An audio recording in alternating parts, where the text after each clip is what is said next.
Welcome back to the SportsMax Zone on this Friday. Jamaican quarter miler Christopher Taylor has been charged by the Athletics Integrity Unit for a violation of the World Anti-Doping Agency WADA code. The 23-year-old has been charged under Article 2.3, which speaks to evading, refusing or failing to submit to sample collection. The former Calabar High standout sprinter now faces a maximum 4-year ban from the sport. Now, Taylor has been Jamaica's leading male 400-meter runner for the past 2 seasons, reaching both the Olympic and World Championship finals while leading his country's mile relay team to a silver medal in Eugene, Oregon last year. Taylor's attorney Paul Green insists his client is innocent as he made no attempt to evade testing officials. Leighton Levy is the content editor at SportsMax.tv and, of course, a massive track and field expert. He's been tracking this story. Leighton explained to us now how this charge is different from a whereabouts failure or what has been referred to as a 3-strike rule, because that is where this discussion is trending. Okay, so first of all, every athlete nowadays in the international circuit is required to enter data into the Anti-Doping Administration and Management System, which is ADAMS for short. And each day you need to make a block of 1 hour available during which you are available to be tested. If you're moving about, you can adjust it accordingly so that the DCOs, doping control officers, know where to find you. Now, what we understand with Christopher Taylor, which makes this case different from a whereabouts failure, is that the doping control officers went to where he was supposed to be, and apparently he forgot that they were coming and was scheduled to depart for a flight to the United States that had been booked on his behalf. He informed them, when they called him, he informed that he was at the airport. And what we're hearing is that they actually went to the airport, but he could not produce a sample. Because, as you know, taking a pee on demand is not something we are capable of doing. However, while they were waiting for him to produce the sample, his flight was ready to leave. Now, my understanding is that there was a communication problem right there, wherein it hasn't been clear, well, certainly not to me, whether or not they had made it clear that if he took the flight, he was going to be accused of missing a test, which is completely different from evading a test, because it requires 3 tests, 3 failed or 3 missed tests to amount to a violation of an anti-doping violation. To breach the whereabouts. The whereabouts rule. Right, and that's the problem, the use of evade, right? Yeah, but if what we're hearing is true, based on the information that we have, he didn't evade the test. He made himself available. It's just that he wasn't able to produce a sample, and then he had this other situation where he had a flight that was about to leave. I don't think he could probably say, hello, I have a test to do, so can you hold on for a few minutes while I produce a pee sample? So he took the flight, and somewhere in there was a communication issue between the DCOs and Taylor as to what would apply should he take the flight. So he took the flight out, and then next thing you know, he's before the AIU with this charge. Well, I have 2 questions. The first one is this. We understand by our investigations that he is very disturbed that this story has now gone out to the media, because as far as he's concerned, it was at a stage when his legal team had been putting their defense forward, and he didn't think that the story was at the point that it should have been published.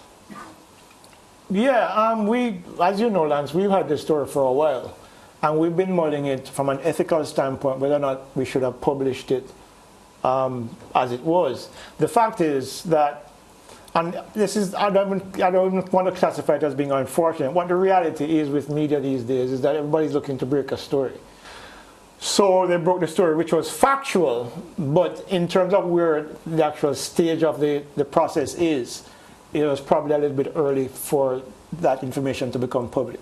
Yeah. The other question is that you have made it clear that based on your understanding of what happened, that he wasn't evading a test, but the Article 2.3 speaks not only to evading, but refusing or failing to submit a sample collection, which he did. He failed to submit the sample collection. Yeah, but failure, I mean, how do you classify that failure? Because as I said before, by not producing the sample. Yeah, but look, I remember back in But this is human nature. Yeah, but back in 1988, remember when Ben Johnson was tested? They gave him 6 beers to force him to pee. You know, the reality is that if your bladder is dry, you can't literally look at it and say, look, produce some urine, let's get into that bottle there. Because the reality, as I said, you're human. And if he's not in a position where he's able to produce a sample, in real terms, yes, he may have failed to produce a sample, but it was not deliberate. Yes. And under the circumstances... The rules don't speak to deliberate. It just said failing to submit a sample. Yeah, which is one of the reasons why I believe, and you know, I've spoken to a couple of anti-doping lawyers, and they feel that the rules are heavily skewed against the athletes. Because you can't just walk up to somebody and say, okay, I need to pee now, and then it happens. It just doesn't work that way. Yeah. So... those are things I think would have to be taken under consideration when AIU eventually starts to proceed against, in this case here, whether or not it will be determined whether or not he deliberately did not produce a sample, or just the mere failure to produce a sample is egregious enough for him to be banned. Yeah, Leighton, as you say that, you say the word ban, I think about penalties. So Chris Taylor's career penalties for a whereabouts failure versus evasion, is it different? What does it mean for his career? All right, if he's found guilty, and I use that term very loosely, he could face up to 4 years. He's 23, means he'd be eligible in 4 years' time. If it's a minimum, one of those minimum sanctions, which is 2 years, he'll be 25. He'll be finding by the time the World Championships in Tokyo get underway, he should be ready to compete, because it's already, this happened last year. Backdated. Yeah, so he will be ready for the World Championships in Tokyo in 2 years' time. The thing is, though, that the unfortunate thing about it, under the circumstances, it just feels like the burden of proof on his shoulders is a little bit too great for something that... Because if he was evading, he wouldn't necessarily tell the DCOs that he was at the airport about to leave. You know, so that doesn't constitute... So he pretty much invited them to come to the airport because that's where he was. And that's a problem a lot of people who are analyzing this situation has. It's the use of the word evasion. Because if you check the definition of it, it doesn't add up. Like if you evade, you're trying to flee from a situation. You don't invite. Evasion means you're deliberately trying to avoid something. And based on the information that we have, there is nothing there to suggest that he was deliberately trying to avoid the DCOs. I mean, so it's... And we don't know the full details, of course, obviously, so we can only speculate based on what we're hearing. But the reality is that on the face of it, it doesn't seem to be, you know, an egregious offense to the point where he's going to be banned for 4 years. Right. Earlier today as well, we got the press release from the J3As. What's your take on that? It's like around 3 lines long, you know. Saying that they're aware of the case, but pretty much they're not ready to comment on it at this point, which is pretty much what we expect. Yeah, it's also their purview, because what it is right now, Christopher Taylor is an international athlete. So all of these cases now are handled by the AIU. They're not thrown to the NADAs anymore, which are the local anti-doping agencies. So this case is going to be processed by the AIU, because they're the one that has delivered charge against Christopher Taylor. So it will be most likely done remotely, like a lot of cases have been done these days, through Zoom or whatever the platform is, and then adjudicated. But we just don't know when that timeline is, what that timeline is on that. Yeah, a critical question for me in this story, though, Leighton, is an appreciation of whether Christopher Taylor understands the rules or not.